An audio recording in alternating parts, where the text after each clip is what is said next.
بنعمة ربك فحدث صدق الله العظيم. ہوتی ہیں کہ اقبال کے کلام کے کئی پہلو ہیں اور انہیں شاعر اسلام بھی کہا گیا ہے، تو ان پر ہمارے مقررین نے جو تقاریر کی ہیں، آج سے 18-19 سال پہلے سے آغاز ہوا اس کا. یہاں کی محفلوں میں 2 اور بھی محفلیں ہوتی ہیں، تاریخ اسلام ہفتے کے دن، شریعت انفارمیشن سروس پیر کے دن، اور پھر آج چہار شنبہ، یہ سب بعد نماز عصر ہوتی ہیں. اور ان کے مخاطب کرنے والے نہ صرف ہمارے شہر حیدرآباد کے علماء اور پروفیسرز اور بین الملک سے آئے ہوئے مہمان وغیرہ بھی ہوتے ہیں. بہرحال عرض کرنا یہ ہے کہ ہمیں اس بات کی ہمیشہ فکر رہتی ہے کہ نوجوانوں کو نیگرو ٹی وی کے دیکھنے کا، اسپورٹس کرکٹ کے دیکھنے کا تو بہت موقع ہے، لیکن ایسے شاعر کے کلام کو جس کو دنیا بھر میں جس کا چرچا ہے، اس سے واقفیت کے لیے ان کے پاس ٹائم نہیں ہے. کوشش کیجیے کہ آپ بھی ان کو ترغیب دیں اور لیتے آئیں. آج کا عنوان اس لحاظ سے بھی بڑا اہم ہے، کلام اقبال میں شخصیات کا تذکرہ. کہ علامہ اقبال کی اسٹڈی اتنی وسیع تھی اور وہ اتنے کئی زبانوں کے ماہر تھے کہ انہوں نے مختلف مذاہب میں جو بڑی برگزیدہ شخصیتیں گزری ہیں ان کے تذکرے کیے. مثال کے طور پر میں آپ سے عرض کروں کہ ان کے کلام میں نانک کا تذکرہ ملتا ہے، ان کے کلام میں رام کا تذکرہ ملتا ہے، ان کے کلام میں لینن کا تذکرہ ملتا ہے. ایک چیز بتا دیتا ہوں آپ کو، معمولی تھی. نانک نے جس چمن میں وحدت کا گیت گایا، میرا چمن وہی ہے، میرا چمن وہی ہے، نانک کا تذکرہ. رام کے تاریخ تلوار کا دھنی تھا، کچھ اس قسم کا مصرع ہے، ہمارے پروفیسر صاحب شاید آپ بتائیں گے. تو میں مزید لینن کے بارے میں ہے کہ اگر تو بغل میں کتاب ہوتی تو پیغمبر ہوتا. تو اب ظاہر ہے کہ مزید ویسی نہیں کرنا چاہتا تو اس پہ تذکرے، کیونکہ آپ کو خود کلام میں ملیں گے. مجھے خوشی ہے کہ آپ ہماری محافل کو گرماتے ہیں اور پابندی سے شرکت فرماتے ہیں. کوشش اس بات کی کیجیے کہ جو اعلامیے ہمارے پاس آتے ہیں ان کو اعلامیوں کو لے جائیے اور ہمارے سفیر بن کر لوگوں کو مساجد میں، محافل میں دیجیے. بعض لوگ تو کاپیز کرا کے دے رہے ہیں زیراکس کے اپنے حلقوں میں. تو میں آپ سے مزید زیادہ آپ کا وقت لیے بغیر ہمارے آج کے مقرر ڈاکٹر عقیل ہاشمی صاحب سے گزارش کرتا ہوں کہ وہ شہنشین پر تشریف لائیں اور ہمیں اپنے خطاب سے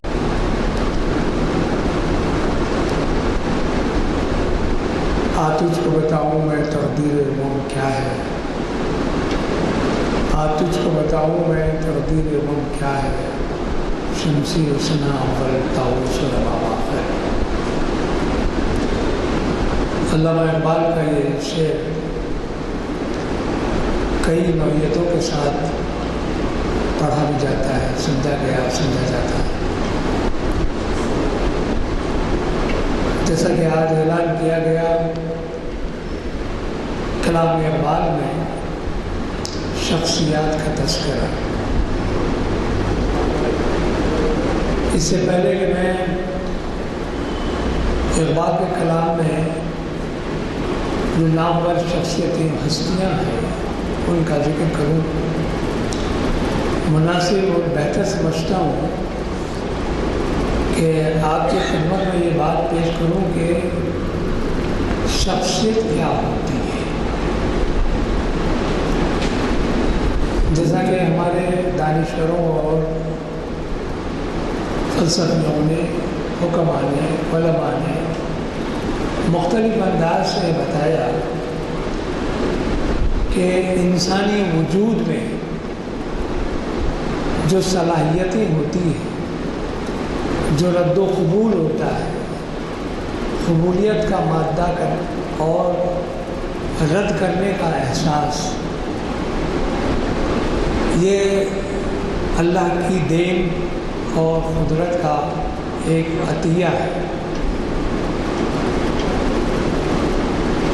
کہا جاتا ہے، جیسا کہ غالب نے بہت صاف لفظوں میں کہا تھا، بس کے دشوار ہے ہر کام کا آسان ہونا، ہر بس کے دشوار ہے ہر کام کا آسان ہونا، آدمی کو بھی میسر نہیں انسان ہونا۔ اور غالب کے شاگرد نے اس سے آگے بڑھ کر ایک بات کہہ دی کہ فرشتے سے بہتر ہے انسان مرنا، فرشتے سے بہتر ہے انسان مرنا، مگر اس میں لگتی ہے محنت زیادہ۔ تو استاد ہو کے شاگرد دونوں نے اس طرف اشارہ کیا کہ آدمی کو انسان بننا چاہیے۔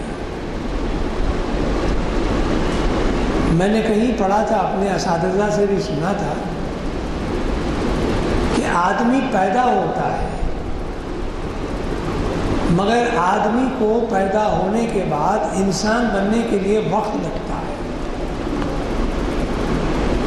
بالفاظ دیگر اگر میں یہ کہوں کہ آدمی پیدا بھی ہوتا ہے، مر بھی جاتا ہے، لیکن شخصیت جب بن جاتی ہے تو کبھی فنا نہیں ہوتی۔ لیکن یہ شخصیت ہے کہاں؟ یہ شخصیت ہے کیا چیز؟ تو پتہ لگا کہ انسان کے پیدا ہونے کے بعد سے اللہ تعالیٰ کی دی ہوئی وہ عمر مستعار، جو عارضی عمر ہے، جو اس دنیا میں رہنے کے لیے اس نے عطا کی ہے، اس کے آخری سانس تک جو صلاحیتیں، جو اس کے اندر اختیارات، جو اس کی اعلیٰ درجے کی کیفیات، اس کے جذبات، احساسات، رشتہ داریاں، دشمنیاں، دوستیاں، ان تمام چیزوں کے ساتھ یہ چھوٹے چھوٹے عناصر مل کر اس کی ایک شخصیت بنتی ہے۔ آدمی وہی رہتا ہے، لیکن یہ شخصیت ہے کیا، کہاں ہے؟ تو معلوم ہوا کہ آدمی کے وجود کا ایک ایسا مظاہرہ جو اس کی صلاحیتوں کے ساتھ سامنے آتا ہے، وہ شخصیت کہلاتا ہے۔ اور یہ شخصیت کے بارے میں اقبال نے خود بڑے مزے میں بہت اچھے انداز میں انہوں نے بات کی کہ ہر چیز اپنے جوہر یا اپنی صلاحیت کے ساتھ پہچانی جاتی ہے، ہر چیز اپنی صلاحیت سے پہچانی جاتی ہے۔ اب ہمارے پاس اللہ تعالیٰ نے جو ہم کو حواس خمسہ دیا ہے، چھونا، سننا، دیکھنا، چکھنا، سونگھنا، یہ 5 حواس تو ہیں، حواس خمسہ جسے کہتے ہیں، لیکن اس کے باوجود اللہ تعالیٰ نے ایک اور بھی آپ کے اندر صلاحیت رکھی ہے، اور وہ ہے عقل کی بنیادوں پر نہیں بلکہ احساس کی بنیادوں پر، اور وہ ہے الہام۔ 5 صلاحیتوں کے بعد بھی آپ کے اندر ایک ایسی صلاحیت موجود ہے کہ جو آپ کو رہنمائی کرتی ہے آپ کی کہ یہ 5 چیزوں سے بات سمجھ میں نہیں آئی جی، تو پھر ایک الہامی کیفیت سے آپ کو اللہ تعالیٰ نے دوچار کیا، اور اس الہامی کیفیت کا اعلیٰ ترین درجہ وہ وہی ہے، پروردگار کی نعمت ہے جو اپنے منتخب بندوں پر، محبوب اور پیغمبروں کے اوصاف رکھنے والی ہستیوں پر اللہ تعالیٰ نے ان پر انعام کی۔ وہی کا معاملہ تو بہت اونچا ہے، میں نے شاید اس سے پہلے بھی کبھی آپ حضرات کی خدمت میں عرض کیا تھا کہ پروردگار نے شہد کی مکھی کو تو بھی وہی فرمائی ہے، ہم تو انسان ہیں۔ سورہ نحل پڑھیے تو آپ کو اندازہ ہوگا، سورہ نمل پڑھیے تو اللہ تعالیٰ نے چونٹی سے گفتگو فرمائی۔ قرآن میں کیفیات ہیں، اور قرآن کا مخاطب انسان ہے، قرآن کا مخاطب انسان ہے۔ علامہ اقبال نے بھی اپنے کلام میں انسان ہی کو مخاطب فرمایا ہے۔ اصل بات یہ ہے کہ انسانی وجود میں وہ شخصیت پنہا، وہ پوشیدہ ہوتی ہے۔ اسی وجہ سے کہا جاتا ہے کہ انسان فوت ہو جاتا ہے، مر جاتا ہے، فنا ہو جاتا ہے، لیکن شخصیت فنا نہیں ہوتی۔ اقبال کو مرے ہوئے 1938 میں ان کا انتقال ہوا۔ آپ دیکھ لیجیے قریب 80 سال گزر گئے، لیکن آج بھی اقبال زندہ ہیں۔ علی الحاظ القیاس ہر وہ شخص جو اپنے کارناموں سے، اپنے اعمال سے، خواہ وہ نیک ہو کے بد، فرعون کو بھی ہم یاد کرتے ہیں، ہٹلر کو بھی ہم یاد کرتے ہیں، گو کہ وہ فنا ہو چکا، مگر اللہ تعالیٰ نے فرعون کو بھی عبرت کے لیے آج تک میوزیم میں رکھ دیا ہے۔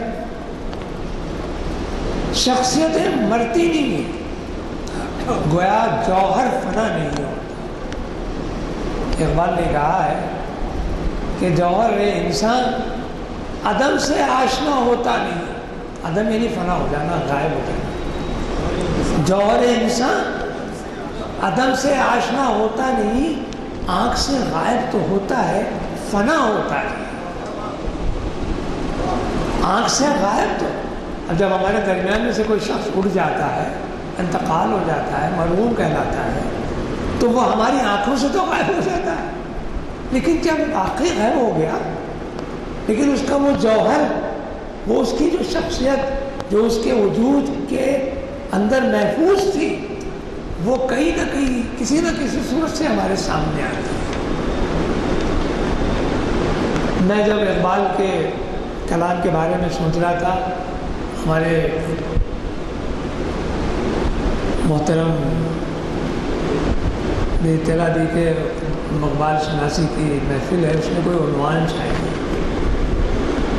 تو میرے ذہن میں یہ آیا کہ اقبال کے کلام میں ایسی ہمگیر، نامور، قابل ترین اور نابغہ روزگار عبقری شخصیتیں ان کا ذکر موجود ہے۔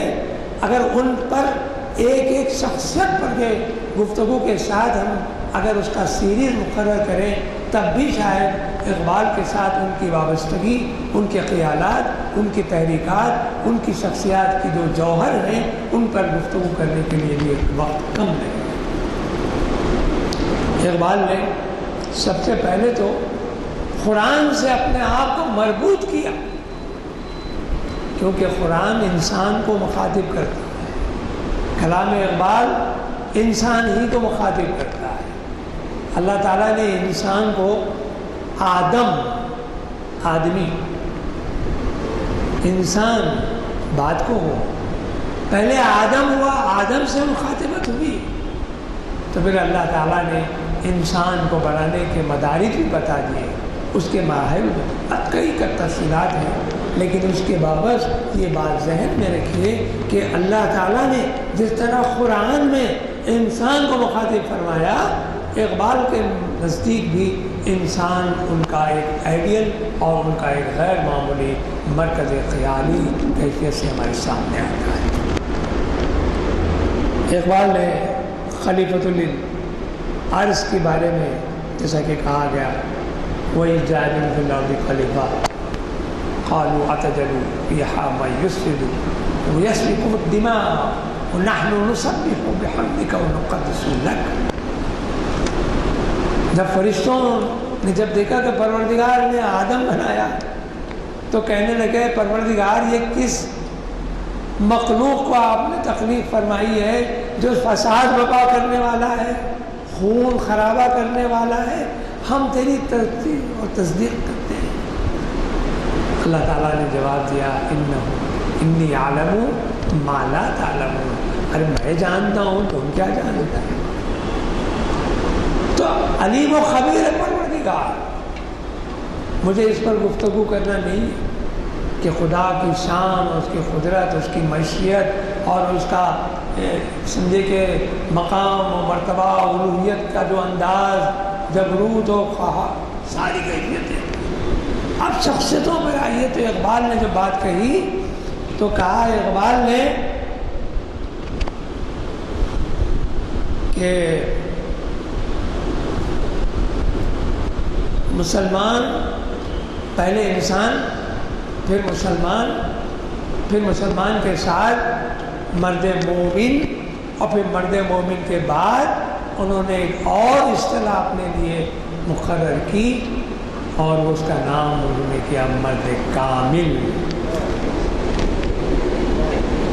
اب اس کے لیے انہوں نے اپنی فکر سے بڑے، جیسا کہ ابھی ہمارے جلدانی صاحب نے کہا کہ اقبال کے سامنے کئی موضوعات تھے، کئی چیزیں تھیں، اور بڑی فکر کے ساتھ مفکر تھے، مفکر اسلام کہلاتے ہیں، شاعر مشرق کہلاتے ہیں۔ انہوں نے غور و فکر کیا تو معلوم ہوا کہ کائنات میں اگر سب سے عظیم ترین کوئی شخصیت پروردگار عالم خلاق کائنات کے بعد اگر کوئی ہے تو پھر وہ، اور وہ صرف رسول اکرم صلی اللہ علیہ وسلم کی ذات اقدس ہے۔ اقبال نے بس اپنے آپ کو ان سے وابستہ کیا، ان کی محبتوں کا اس انداز سے اکتساب کیا کہ جیسا کہ ان کا اپنا حق تھا، اس پر فضل ہوا۔ بھائی دیکھیے شخصیت، اکثر لوگ، میں عام طور پہ بڑی جادو نگار شخصیت، ارے ایسی جادو، ارے کیا شخصیت کا جادو چلا ہے صاحب کہ بے واہ، کہ لوگ مشہور ہو کے رہ گئے۔ ایک سحر تھا اس کی شخصیت میں، ایک جادو تھا اس کی شخصیت میں۔ اب رسول اکرم صلی اللہ علیہ وسلم کے بارے میں تو میں نعوذ باللہ جادو کا لفظ بھی استعمال نہیں کر سکتا، تو یہ ایمانی کیفیات کا معاملہ ہے۔ حیرت ندوی نے بہت اچھا شعر کہہ دیا ایک موقع پر، اور تمہیں دیکھ کر کہہ اٹھا جس نے دیکھا، تمہیں جس نے دیکھا، تمہیں دیکھ کر کہہ اٹھا جس نے دیکھا، یہ صورت ہے ایمان لانے کے قابل۔ رسول اکرم صلی اللہ علیہ وسلم کی حیات طیبہ کا آپ مطالعہ کریں تو سرکار کی زندگی کون سا ایسا پہلو ہے جو ہمارے لیے ایمان افروز نہیں ہے۔ تو اقبال نے سرکار دو عالم صلی اللہ علیہ وسلم سے راز اکتساب کیا اور محبت رسول صلی اللہ علیہ وسلم، اور اقبال ایک مستقل عنوان ہے۔ میں سمجھتا ہوں کہ ہمارے بڑے بڑے اسکالرس نے، بڑے بڑے فلاسفرس اور دانشوروں نے اقبال کے اس پہلو پر کتابیں تحریر کر دی کہ اقبال کے پاس عشق رسول کا کیا مقام ہوتا ہے۔ اقبال نے جب بات کہی شخصیتوں کی بات، جیسا کہ ابھی میں نے کہا کہ یہ تاریخ ساز نامور شخصیتیں ہیں، لیکن اس سے پہلے کہ وہ شخصیت کا ذکر ہو جائے جو رسول اکرم صلی اللہ علیہ وسلم کے نامی اس میں گرامی سے معمول، اقبال نے کہا کہ ذرا غور تو کرو کہ قرآن میں اللہ تعالیٰ نے رسول اکرم صلی اللہ علیہ وسلم کی کیسی کیسی شان بیان کی ہے، کس انداز سے اس شخصیت کا اظہار فرمایا۔ تو پہلے آپ اجازت دیں تو میں آپ کو وہ شعر سناؤں اقبال کا کہ جس میں انہوں نے بتایا کہ قرآن کو سمجھنا ہو اور شریعت محمدیہ پر عمل پیرا ہونا ہو تو سب سے پہلے اسی کتاب کو دیکھیے کہ جس کتاب کے بارے میں اقبال نے کہا گر تمہیں خواہی مسلمان زیستن، گر تمہیں خواہی، اگر تم کو مسلمان زندہ رہنا ہے، گر تمہیں خواہی مسلمان زیستن نیست ممکن جز با قرآن زیستن، نیست ممکن نہیں ہے اور پھر اردو میں بھی کہہ دیا کہ قرآن میں ہو ہوتا سے نئے مرد مسلمان، اللہ کرے تجھ کو عطا جدت کردار۔ اور یہ جدت کردار کہاں بنتا ہے؟ یہ شخصیت ہی میں تو مضمر ہے، پوشیدہ ہے۔ اگر آپ کا کردار نعوذ باللہ کا منفی انداز سے ہے، وہ بھی شخصیت ابھر کے آئے گی، اور اگر نیکی اور غیر معمولی صالح طبیعت کی اگر آپ کا کردار ہے تو پھر وہ کردار بھی آپ کا ایک شخصیت کے روپ میں ہمارے سامنے ہو جاتی ہے۔ تبھی تو اقبال نے کہا کہ کتاب زندہ قرآن حکیم، کتاب زندہ قرآن حکیم، اور حکمت او لا یزالستو قدیم، وہ ایسی کتاب ہے جس کو زوال نہیں ہے، کبھی زوال نہیں ہے۔ اس لیے زوال نہیں ہے کہ پروردگار نے خود قرآن کی حفاظت کا ذمہ اپنے لیے لیا۔ کتاب زندہ قرآن حکیم، حکمت او لا یزالستو قدیم، اور اس کے بعد کہتے ہیں نوع انسان، نوع کہتے ہیں قسم، ہم اقسام سے کہتے ہیں نوع انسان، انسانوں کی قسمیں، کئی قسمیں انسانوں کی۔ ایک عام طور پہ کہا جاتا ہے کہ اجناس میں چاولوں کی قسمیں مقرر نہیں ہیں، اتنی قسمیں ہیں چاول کی، اور بالکل اسی طرح سمندر میں مچھلیوں کی بھی اتنی قسمیں ہیں، کاؤنٹلیس، ان گنت، کہ ان کو گنا نہیں جا سکتا کہ کتنی قسمیں ہیں۔ انسانوں میں بھی ایسے ہی ہیں، قسمیں گن نہیں سکتے کہ کتنی قسمیں ہیں انسانوں کی۔ اسی وجہ سے اقبال نے کہا نوع انسان را پیام آخری، یہ قرآن جو ہے انسانی حیات کے لیے، انسانی زندگی کے لیے ایک آخری پیام ہے۔ پروردگار کا ہدایت کا جو صحیفہ ہے وہ آسمانی صحیفہ آخری ہے، اور اس کی کیفیت کیا بتائی؟ حامل اور اس کو سنبھالنے والے کون ہیں؟ رحمت للعالمین۔ ہم نے تو نازل فرمایا، اور کس کے سینوں پر؟ تو محبت الوحی رسول اکرم صلی اللہ علیہ وسلم کا سینہ اقدس۔ تبھی تو اقبال نے کہا کہ قرآن میں بڑی بات ہے، قرآن کا کون سا ایسا پہلو ہے جو سرکار کی زندگی میں نہیں ہے؟ حضرت بی بی عائشہ صدیقہ رضی اللہ تعالیٰ عنہا سے سوال کیا گیا، سائل نے سوال کیا، ام المؤمنین ذرا یہ بتلائیے کہ رسول اکرم صلی اللہ علیہ وسلم کی حیات طیبہ کا کیا معاملہ ہے؟ بی بی ام المؤمنین نے سوال کرنے والے سے الٹا کر سوال کیا، کیا تم نے قرآن نہیں پڑھا؟ کانا خلق و قرآن، یہ لازماً پوری کی پوری قرآن ہے۔ تو معلوم یہ ہوا کہ قرآن اور صاحب قرآن وہ انسان عظیم ہے کہ جس سے ساری دنیا کے لوگ متاثر ہوتے ہیں۔ اقبال کیوں نہ متاثر ہوتے، اور ہونا ہی چاہیے۔ تبھی تو انہوں نے کہہ دیا مدانہ ہے سبل۔ دیکھیے اقبال کا جو تیور ہے، اقبال کے جو انداز ہے، بھی تعریف و توصیف کے کئی قرینے ملتے ہیں، تعریف کرنے کے قرینے طریقے ہوتے ہیں۔ تعریف کریں، آپ بہت اچھے ہیں، جی آپ بہت اچھے ہیں، آپ بہترین ہیں، آپ اعلیٰ درجے کے ہیں، آپ نابغہ ہیں، ارے اب بڑھتے جائیے۔ دیکھیے لفظ بدل جاتا ہے، لفظ کے ساتھ معنی بھی بدل جاتا ہے۔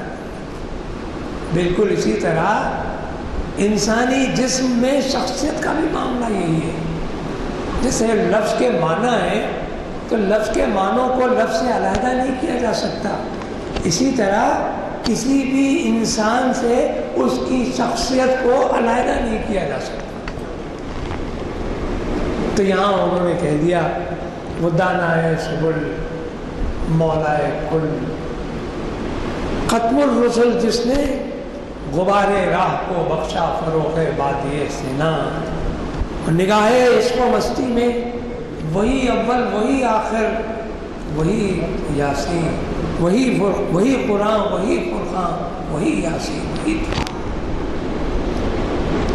اب آپ دیکھیے کہ اقبال نے رسول اکرم صلی اللہ علیہ وسلم کو اپنا آئیڈیل ہی نہیں، اپنا سب کچھ سمجھ کر آپ کی توصیف و تعریف میں کوئی لفظ جس قدر ان سے ممکن تھا انہوں نے بیان کر دیا، اور بھی کئی مقامات میں انہوں نے کئی انداز سے۔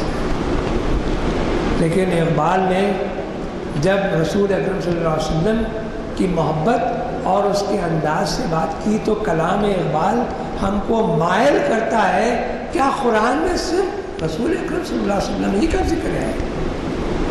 عنوان ہے شخصیات، تو بھلا کون کون سی شخصیتیں ہیں اس کے اندر؟ تو معلوم ہوا، ذرا آئیے آگے بڑھیے تو ابو الانبیاء حضرت ابراہیم خلیل اللہ جو حضرت رسول اکرم صلی اللہ علیہ وسلم کے جد اعلیٰ ہے، ان کا بھی ذکر آ رہا ہے، حضرت اسماعیل کا بھی ذکر آ رہا ہے، حضرت موسیٰ کا بھی ذکر آ رہا ہے، حضرت عیسیٰ کا بھی ذکر آ رہا ہے، حضرت مریم۔ کیا شخصیتیں ہیں یہ؟ تو معلوم ہوا کہ اقبال نے قرآن سے استنباط کرتے ہوئے، رسول اکرم صلی اللہ علیہ وسلم سے اپنے آپ کو وابستہ کرتے ہوئے، انبیاء ما سبق کے بھی ناموں سے استفادہ اور کی شخصیتوں کے نام سے اپنے کلام کو مزین کیا۔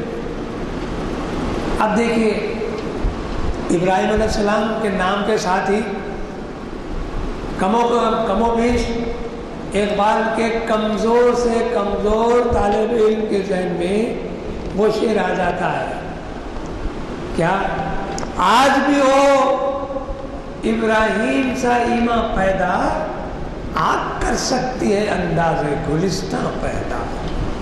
یہ شخصیت کا پرتو یہ بتایا انہوں نے کہ حضرت اقبال نے کہ ابراہیم علیہ السلام کا مقام و مرتبہ کیا ہے، اور پھر یہ بھی کہا کہ بے خطر کود پڑا آتش نمرود میں عشق، عقل ہے محو تماشائے لبے بام کبھی۔ میں صرف اگر اشعار دوہرا دوں تو شاید میرا وقت مکمل ہو جائے، کیونکہ اقبال نے ایسی شخصیتوں کا ذکر اپنے کلام میں اجزا کیا ہے، جیسے کہ ابتدا میں نے کہا کہ اگر ان شخصیتوں کو اقبال کے کلام سے مربوط کر کے ایک لیکچر رکھا جائے تو وہ ایک لیکچر میں ایک شخصیت کا کام اطمینان کے ساتھ آپ اس کا مشق حاصل سکتے۔ پھر آگے بڑھیے، دیکھیے کس قدر چیلنجبل بات ہے۔ آگ ہے، ابراہیم ہے، نمرود ہے، دیکھیے وہ بھی شخصیت ہے، ابراہیم کی بھی شخصیت ہے، آگ ہے، اولاد ابراہیم ہے، نمرود ہے، کیا کسی کو پھر کسی کا امتحان مقصود ہے؟ کیا انہوں نے اپنی قوت اقتضاء کو بتایا ہے، کس طرح انہوں نے شخصیتوں کو، ان کے پرتوں کو، ان کے جلال و جمال کو، ان کی یعنی خدمات کو، ان کی عظمتوں کو، ان کی رفتوں کو بتایا۔ تو معلوم ہوا کہ اقبال نے یہ بات یوں ہی نہیں کہہ دی کہ انہوں نے کہا کہ تازہ میرے ضمیر میں مارے کہے کوہن ہوا۔ کوہن کہتے ہیں قدیم کو، پرانے کو، بہت ہی فرسودہ۔ تازہ میرے ضمیر میں مارے کہے کوہن ہوا، عشق تمام مصطفیٰ، عقل تمام بولہب۔ عشق تمام مصطفیٰ، عقل تمام۔ عقل کی بنیادوں پر نہ تو خدا کو سمجھا گیا، نہ خدا کے رسول کو سمجھا جا سکتا ہے، کیونکہ عقل مبِ پروردگار کی دی ہوئی نعمت ہی تو ہے۔ اگر عقل نہ دیتے تو شاید ہم فاتح العقل ہو جاتے، پاگل ہو جاتے، دیوانے ہوتے، یہ اس کی نعمت ہے۔ تو یہاں عقل کی بنیادوں پر انہوں نے بتایا کہ عقل بولہبی کی اشارت ہے، بولہبی کا پرچار کرتی ہے، بھولابی کی شخصیت کو بتاتی ہے. اور عشق صحابہ مصطفیٰ صلی اللہ علیہ وسلم. اسی طرح اب شخصیتوں میں اقبال نے انبیاء،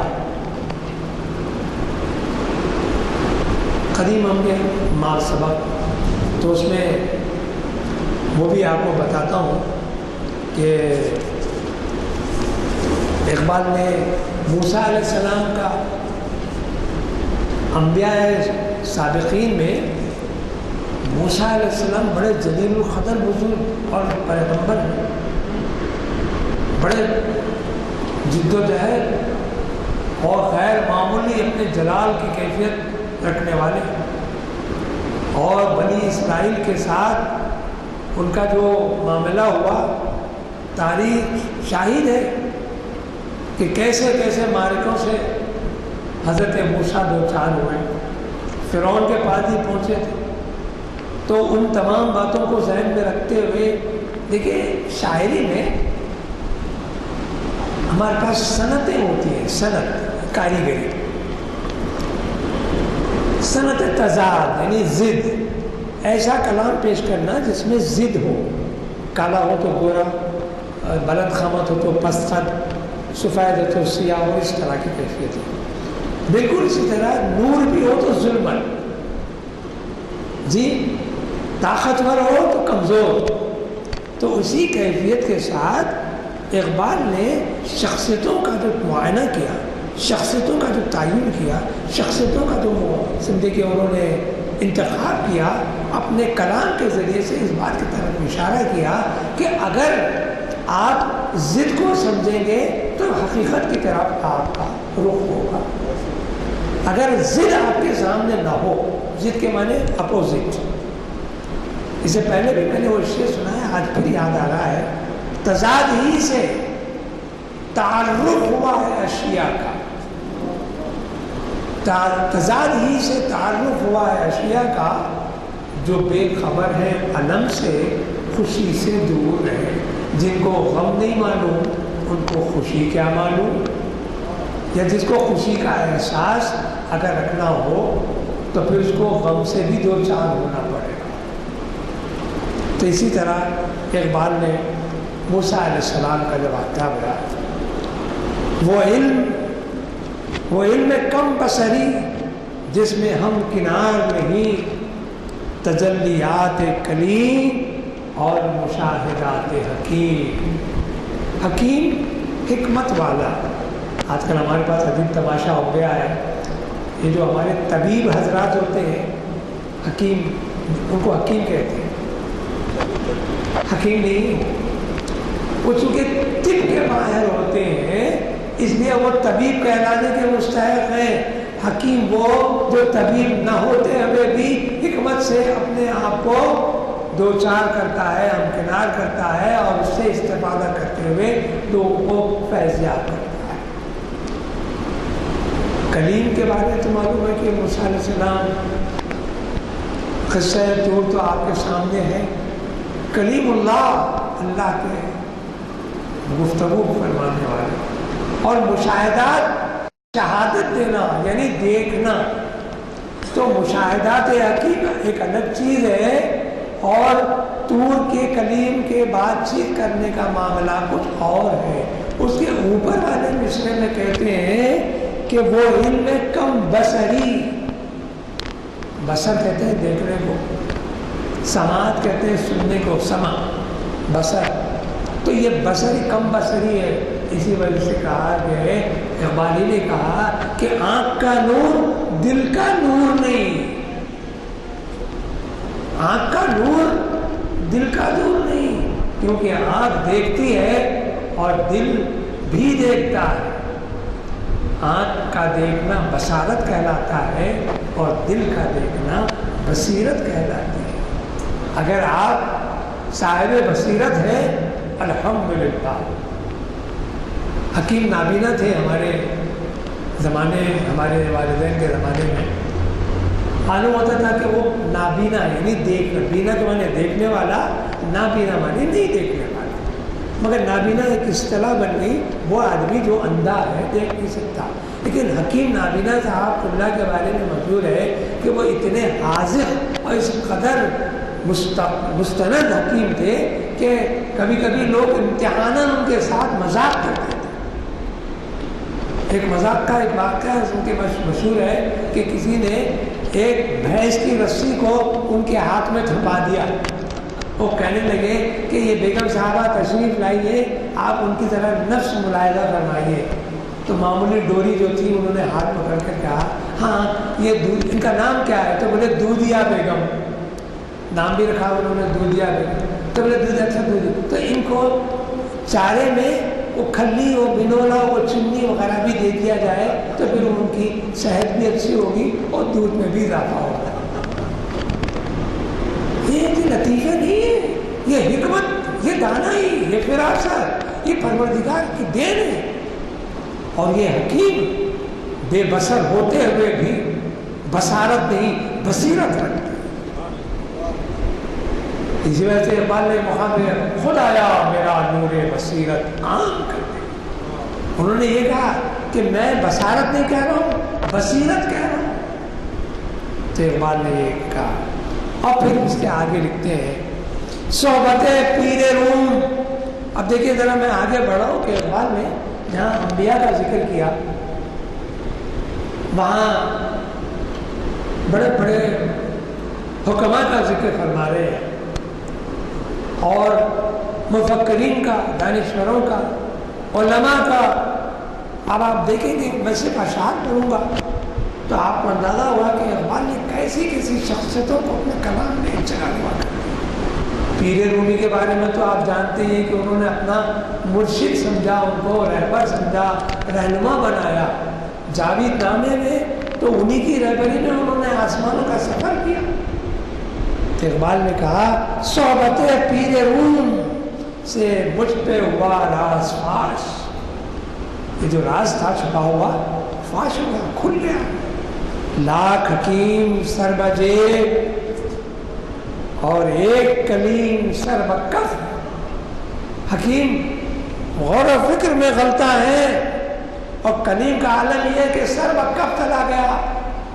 پروردگار کی جناب میں کہ اللہ میں تجھے دیکھنا چاہتا ہوں. ربی انظر الیک. جواب کیا آیا؟ لن ترانی. نہیں دیکھ سکتے، نہیں دیکھ سکتے. کیا نہیں دیکھ سکتے؟ تو معلومات کہ وہ جلال کبریائی کے ادنا شمع برابر بھی جلوے کو آپ نہیں لا سکتے. وہ قرہ موسیٰ سیقا قرآن میں ہے. بیہوشوں کے بھی آپ غور کیجیے یہ کیسی کیسی کیفیات ہیں. ایک ابھی میں بات کر رہا تھا شاعری کی، تو شاعری میں جو صنعتیں ہیں اس میں ایک صنعت ہے صنعت تلمیح. تلمیح اسے کہتے ہیں کہ جس میں شاعر کسی ایک لفظ کے ذریعے سے، ایک فقرے کے ذریعے سے، ایک جملے یا مصرے کے ذریعے سے کسی واقعے کی طرف اشارہ کرتا ہے اور وہ واقعہ پڑھتے ہی سنتے ہی آپ کے ذہن میں، قاری کے یا سامع کے ذہن میں آ جاتا ہے. جسے کوہ طور کہتے ہی کلیم اللہ، کوہ طور کہتے ہی کلیم اللہ. اب آگے بڑھتے ہیں تو کلیم اللہ کے ساتھ ایک اور شخصیت بھی آئی اور وہ شخصیت بھی آپ واقعی اس شخصیت سے حضرت خضر علیہ السلام. خضر علیہ السلام سے جو مکالمہ سورہ کہف میں آپ نے پڑھا اور پڑھتے رہتے ہیں آپ لوگ، آپ کو اندازہ ہے کہ کلیم اللہ نے کسی موقع سے پروردگار کی جناب میں کہہ دیا. کسی نے حضرت موسیٰ سے پوچھ لیا کہ موسیٰ آپ تو پیغمبر برحق ہیں، کیا اس وقت سرزمین پر کیا کوئی آپ سے بھی زیادہ صاحب علم ہے؟ پتہ نہیں موسیٰ علیہ السلام کس مقام اور کس مقام سے بات انہوں نے کہی یا پھر مشیت پروردگار کیا.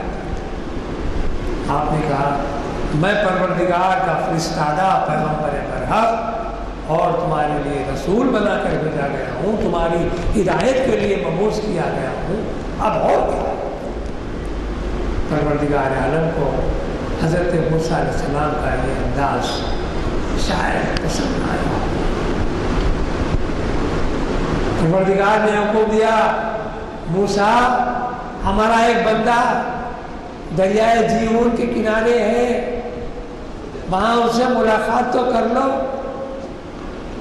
قصہ مختصر یہ تمام آپ لوگوں کے علم میں ہے۔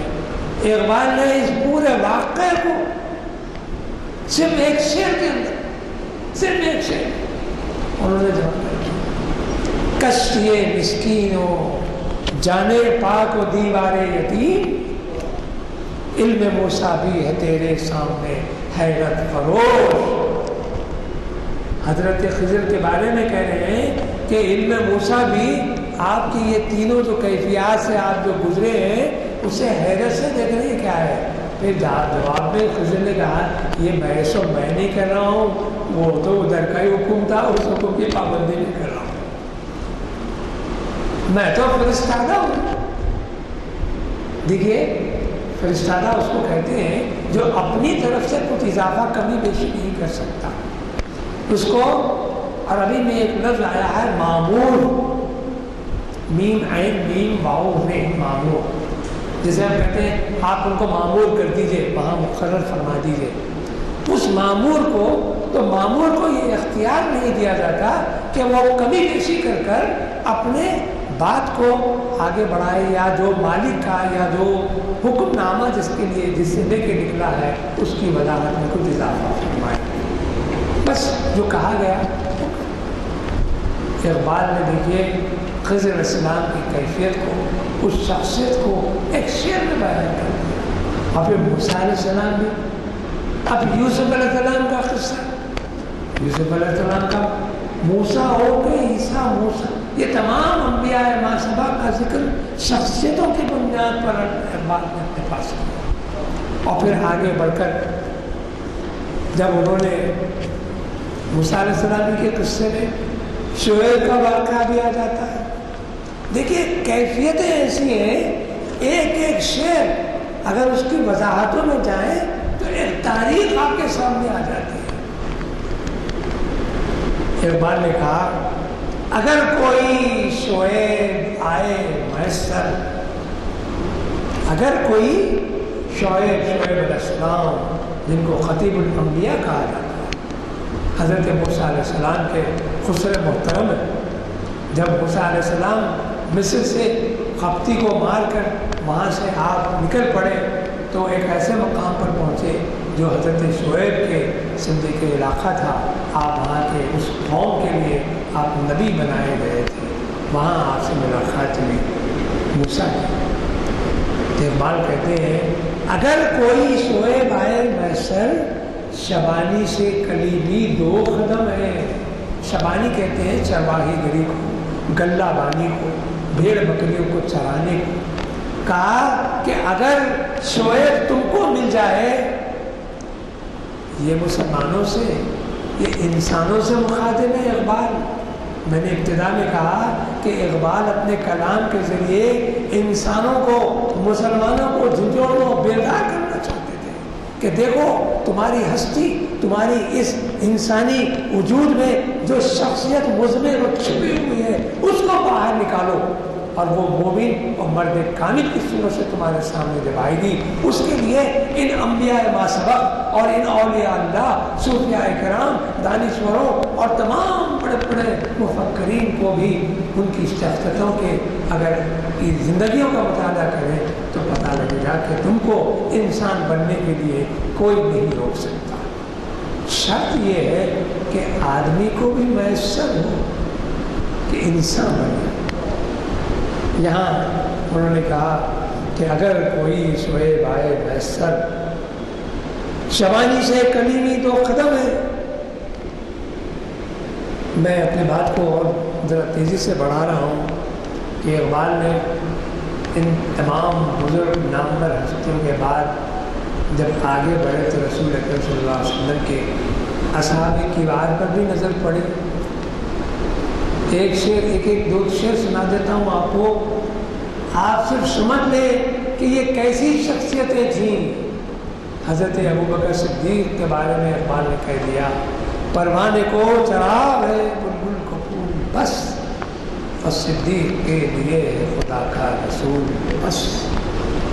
دیکھیے پوری شخصیت اقبال میں حضرت صدیق اکبر کا کیریکٹر، ان کا کردار، ان کی عظمت اور ان کی جانثاری قربانیاں، ایثار اور انفاق فی سبیل اللہ کی کیفیات کو انہوں نے اعلیٰ کر دیا۔ کیا شخصیت ہے۔ اور پھر آگے بڑھیے،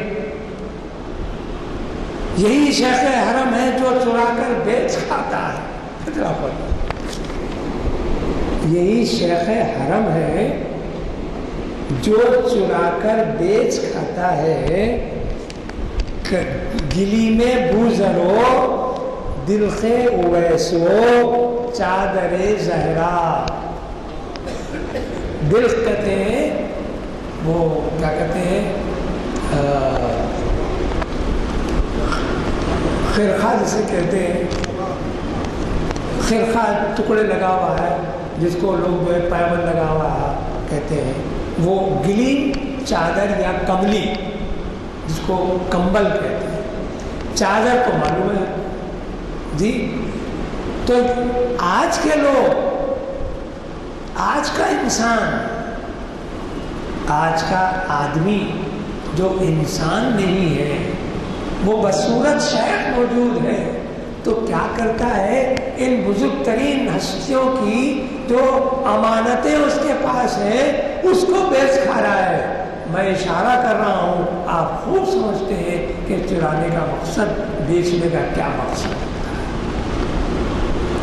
پھر اس کے بعد آگے بڑھتے ہیں، مٹایا خسر و کسریٰ کے استبداد کو جس نے، وہ کیا تھا، زور حیدر، فخر بوذر، صدق سلمانی۔ اس میں حضرت سلمان فارسی کا نام ہے، اس میں حضرت ابو ذر غفاری کا نام ہے، اور زور حیدری حضرت علی کرم اللہ وجہہ۔ یہ وہ شخصیتیں ہیں کہ جنہوں نے قیصر کسریٰ کے جلال کو تہس نہس کر دیا، ان کے جبروت کو ملیا میٹ کر دیا، ان کے غرور کو تہس نہس کر دیا، اور نکل کر اب حضرت ابراہیم، حضرت اسماعیل، حضرت عیسیٰ، حضرت موسیٰ، حضرت یوسف اور ان کے بعد رسول اکرم صلی اللہ علیہ وسلم سے خود کو وابستہ کرتے ہوئے، صحابہ کرام سے آگے بڑھتے ہوئے، نواسۂ رسول کی جب بات کرتے ہیں اقبال، تو انہوں نے ایک پوری نظم فارسی میں لکھ دی، اور پھر ایک شعر میں انہوں نے کہہ دیا کہ نکل کر خانخواہوں سے ادا کر رسم شبیری، نکل کر خانخواہوں سے ادا کر رسم شبیری کے فخر خانخواہی ہے فقط اندوہ دل گیری۔ تمہارے دل میں جب تک غم نہ ہو، سوچ نہ ہو، درد نہ ہو، کسی دوسرے کا درد تم کیا سمجھو؟ جو گزرتے ہیں داغ پر صدمے، آپ بندہ نواز کیا جانے؟ جو گزرتے ہیں داغ پر صدمے، آپ بندہ نواز کیا جانے؟ کمال فن تو یہ ہے کہ وہ درد جو مقابل کے لوگ دل میں موجود ہے، آپ اپنے دل پر محسوس کریں، تو پھر بات بنتی ہے۔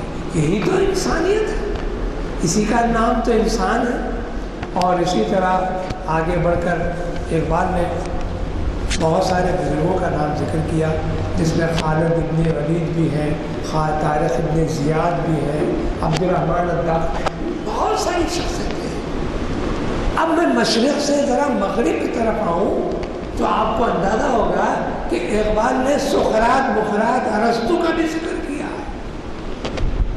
جی، شیکسپیئر کا ذکر کیا، ابھی یزدانی صاحب نے کہا ہے کہ لینن کا ذکر، لینن خدا کے حضور میں، مارکس کا ذکر کیا، ہٹلر کا دوست مسولینی کا ذکر کیا۔ یہ کیوں آخر؟ تو معلوم ہوا کہ اقبال کے نزدیک انسان، آدمی میں جو انسانیت چھپی ہوئی ہے، انسان کے اندر جو شخصیت چھپی ہوئی ہے، اس کو للہیت کے ساتھ شریعت کی روشنی میں، رسول اکرم صلی اللہ علیہ وسلم کی پیروی میں اپنی شخصیت کی تعمیر کا ایک پہلو نکالنے کی انہوں نے فکر کی، اور آپ کو اس کا حصہ بنانے کی کوشش کی۔ اس کے بعد انہوں نے کہا عطار ہو، رومی ہو، رازی ہو، غزالی ہو، کچھ ہاتھ نہیں آتا، بے آہ سحر گائی۔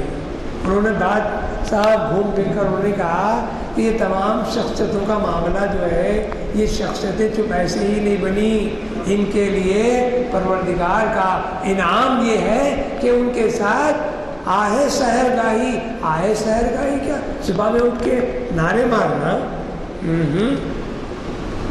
معلوم یہ ہوا کہ وہ نماز جو سحر سے پہلے ہوتی ہے۔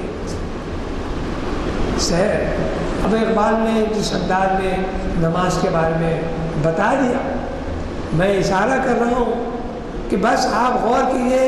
انہوں نے کہا کہ آہ سحر گاہی کا معاملہ کیا ہے، اور یہ جتنے عطار، رومی، رازی، کتنے لوگ ہیں، ان کے ساتھ کیا وابستگی ہے؟ تو رسول اکرم صلی اللہ علیہ وسلم کی محبت اور دین حق کی پیروی، اسی کے ذریعے سے وہ اپنے آپ کی ایک ایسی شخصیت میں خود کو ڈھال لیتے ہیں جو پیروی اور ان کے نقش قدم پر چلنے میں اپنی بھلائی نظر آتی ہے۔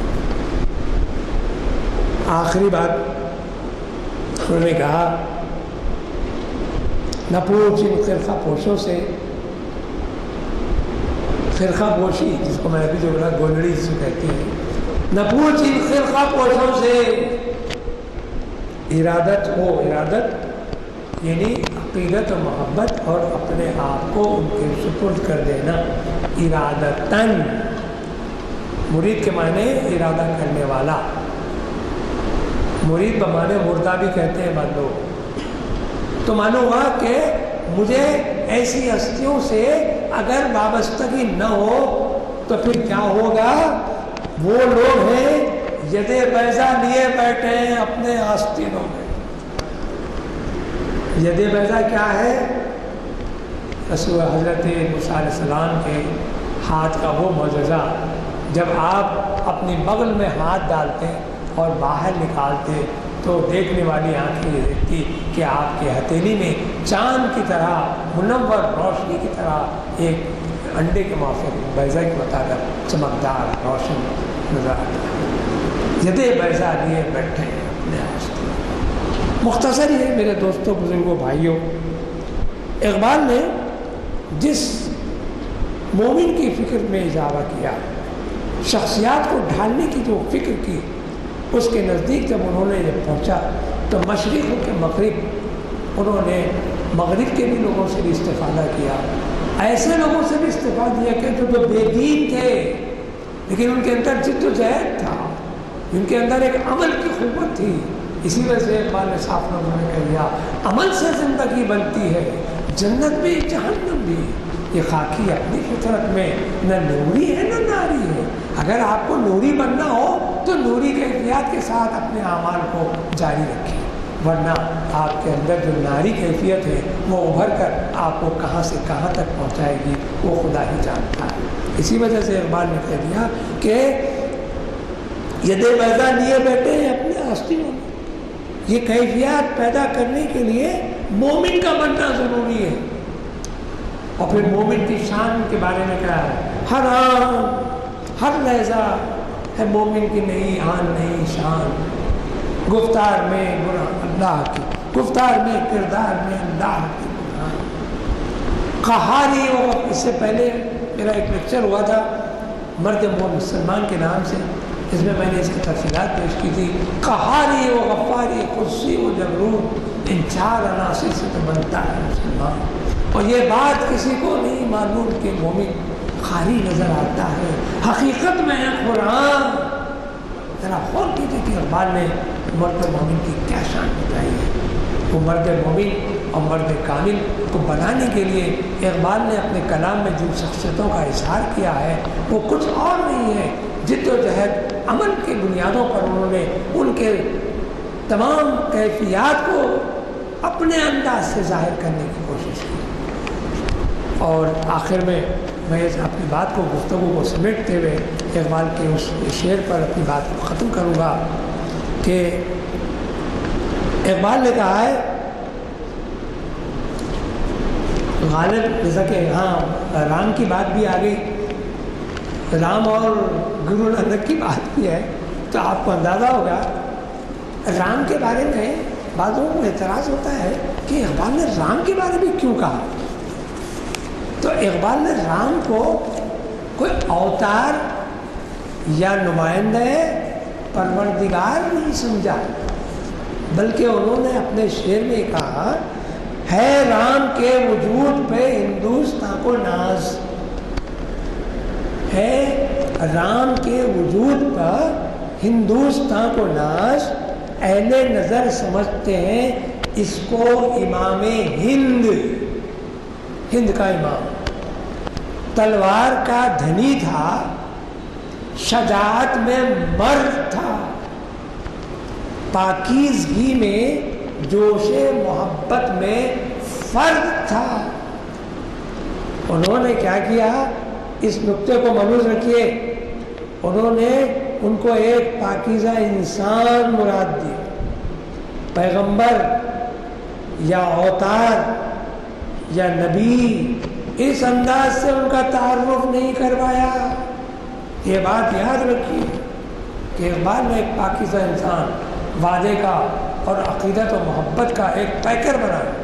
اپنی سوتیلی ماں کے حکم پر اس نے اپنی زندگی کو جنگلوں کے حوالے کر دیا اور تلوار کا شجاعت کا موقع، جس کو ہندوستان والے اتنا امام سمجھتے ہیں. اسی طرح گرو نانک کو بھی انہوں نے کہا، گرو نے کہا پھر اٹھی آخر صدا توحید کی پنجاب سے، ہند کو ایک مرد کامل مل گیا پنجاب سے. ہند کو ایک مرد کامل نے جگایا خواب سے. دیکھیے گرو نانک موحد تھا، توحید پرست تھا. توحید پرست تو آج بھی ہے دنیا میں، اللہ ایک ہے سبھی مانتے ہیں. جو مشرک ہے وہ بھی کہتے ہیں اللہ ایک ہے، دیوڈو وکٹ ہے، بھگوان ایک ہے. پھر اس کے ساتھ شرک کرتے ہیں، اس کی طاقتوں کا مظہر کو مانتے ہیں، مظاہروں کو پوجا کرتے ہیں، اس کی پرستش کرتے ہیں. یہ شرک ہے. اللہ تعالیٰ کو دو چیزوں سے بڑی شدید نفرت اور غضب میں لانے والی بات ہے. ایک وہ کہ اس کی ذات میں کسی کو شریک کر دیا جائے، کیونکہ اللہ نے کہا کہ وحدہ لا شریک، قل اللہ احد اللہ الصمد لم یلد ولم یولد ولم یکن لہ کفوا احد. یہ غیر معمولی اللہ کا اعلان ہے. یہ توحید پرستی، یہ توحید پرستی میں شرک کا جب شائبہ آ جاتا ہے پروردگار کو غضب سے دوچار کرتا ہے. یہ ایک بات. دوسری بات کیا ہے کہ دوسری بات یہ ہے کہ رسول اکرم صلی اللہ علیہ وسلم جو حضور اکرم جو پروردگار کے محبوب ترین بندے اور اس کے یعنی اعلیٰ ترین بندوں میں، مقرب ترین بندوں میں شامل ہیں، کہ جن کے بارے میں خود حدیث قدسی میں آیا ہے کہ لولا کا لما خلقت الافلاک. حدیث قدسی یہ ہے کہ جس میں قرآن کو پڑھا نہیں جاتا. رسول اکرم صلی اللہ علیہ وسلم کی حدیث ہے جس کا راست معاملہ پروردگار سے ہے. پروردگار کا ارشاد ہے کہ اے محمد صلی اللہ علیہ وسلم، ہم یہ پوری کائنات کی تخلیق نہیں کرتے اگر آپ کو ہم نہیں پڑھیں. تو یہ معاملہ ہے. تو یہاں انہوں نے تو توحید پرستی میں گرو نانک نے کہا کہ اللہ ایک ہے. گرو نانک کی پوری کتابیں پڑھیے، گرنتھ صاحب وغیرہ. گرنتھ صاحب میں تو بابا فرید کے بھی دعائیں شامل ہیں. 80% 80% حضرت بابا فرید کے اس کے اندر اقوال ان کے آپ کے سے ہی موجود ہیں اور دوہے ہیں. اس میں کیا ہے کہ ایک خدا ہے. تو توحید پرستی اپنی جگہ، لیکن رسالت کا اسی وجہ سے کہا گیا. ایک کسی صوفی بزرگ نے کہا کہ ساتھ توحید کے اقرار رسالت کا بھی ہو، ساتھ توحید کے اقرار رسالت کا بھی ہو، جس کو اقرار رسالت نہیں ایمان نہیں. لا الہ الا اللہ محمد رسول اللہ اسی کی تو تفسیر کرتی ہے. مسلمانوں کا کانسیپٹ مسلمانوں کے پاس صرف یہ ایک ہی بات ہے، توحید پرستی، لا الہ الا اللہ اور محمد رسول اللہ کی رسالت۔ اب یہ دو جز اگر مل جاتے ہیں تو کلمہ اسلامی ہمارے پاس مسلمہ طور پر سامنے ہے، اور یہی ایمان ہے۔ گرو نانک کی تعلیمات میں رسالت کا کہیں پتہ نہیں چلتا۔ توحید پرستی گرو نانک کا زمانہ زیادہ دور کا نہیں ہے، یہ شیر شاہ سوری کے زمانے میں موجود تھا، ہمایوں کے بعد، اکبر سے پہلے۔ پدماوت کا ملک محمد جائسی، نانک، تلسی داس، سور داس، یہ سب اسی قبیل کے ہیں۔ بھکتی تحریک چلی تھی ہندوستان میں، جو صوفیہ تحریک کے محاذی تھی، اس میں ایک خدا کے بارے میں ہر جگہ، آج بھی ہمارے پاس ہے، مغرب میں بھی جائیے خدا ایک ہے، لیکن وہ لوگ جو طاغوت پسند ہیں، جو بے دین ہیں، جو خدا کو نہیں مانتے، دہریے ہیں، ان کے پاس خدا کا بھی تصور نہیں، خدا کا بھی تصور نہیں ہے۔ وہ کہتے ہیں کہ پیدا ہو گئے ختم۔ تو یہاں یہ بات اسی طرح رام کا ذکر ہے، اور سوامی رام تیرتھ کا بھی ذکر ہے، جاوید نامے میں انہوں نے ذکر کیا۔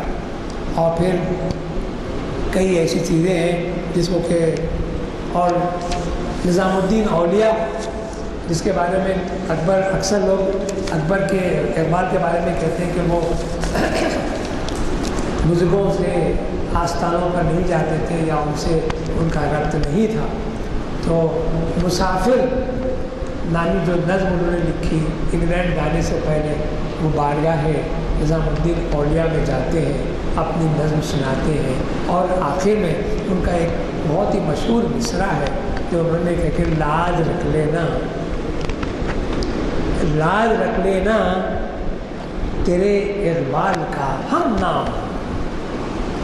حضرت نظام الدین اولیاء کی بارگاہ میں انہوں نے کہا کہ حضرت نظام الدین اولیاء، میں آپ کے خدمت میں یہ عرض کر رہا ہوں کہ میری لاج رکھ لیجئے، کیونکہ میں تیرے جو غلام ہیں، تیرے جو خادم ہیں، ان کا بھی نام اقبال ہے، میں لاج رکھ لینا کہ تیرے اقبال کا ہم نام ہوں، میرا نام بھی اقبال ہے اور تیرے خادم کا نام بھی اقبال ہے۔ یہ ان کی خوش عقیدگی اور خوش سمجھے کہ نیک نفسی، اور اللہ تعالیٰ کے اولیاء سے ان کا سمجھے ربط و ضبط۔ تو اس وجہ سے یہ عطا اسلاف کا سوزے درو کر، شریک زمرے لا یحزنو کر، خرد کی گتھیاں سلجھا چکا میں، اور میرے مولا مجھے صاحب جنو کر۔ صلی اللہ تعالیٰ علی خیر خلقہ محمد وعلی وصحبہ اجمعین برحمتک یا ارحم الراحمین والحمد للہ رب العالمین۔ آل سیڈ اینڈ ڈن، کوئی ایسی بات نہیں ہے کہ جس پہ ہم یہ کریں، لیکن ہمارے انسانی لیول میں حال میں کچھ شاید دہد ہوتا ہے، پہلے ایک کتاب لکھی گئی، اس میں 100 بڑے آدمیوں کا ذکر کیا گیا۔ جی مائیکل کتاب ہے 100 دنیا کے 100 بڑے انسان، اس میں سرکار دو عالم کا نمبر 1 دیا۔ خیر ہم اس سے وہ نہیں ہیں، لیکن بتا رہا یہ ہوں کہ سبھی جو ہے مانتے ہیں سرکار کے رتبے، چونکہ شخصیات کا نام آیا تو اس وجہ سے میں نے اس کا حوالہ دیا۔ اور کچھ کہنا ہے کیا؟ نہیں، تو میں اگلے اعلامیے آ گئے ہیں، میں پڑھنے کے لیے ضروری نہیں ہے، آپ جو ہے اس لیے پڑھنا ضروری نہیں ہے کہ وقت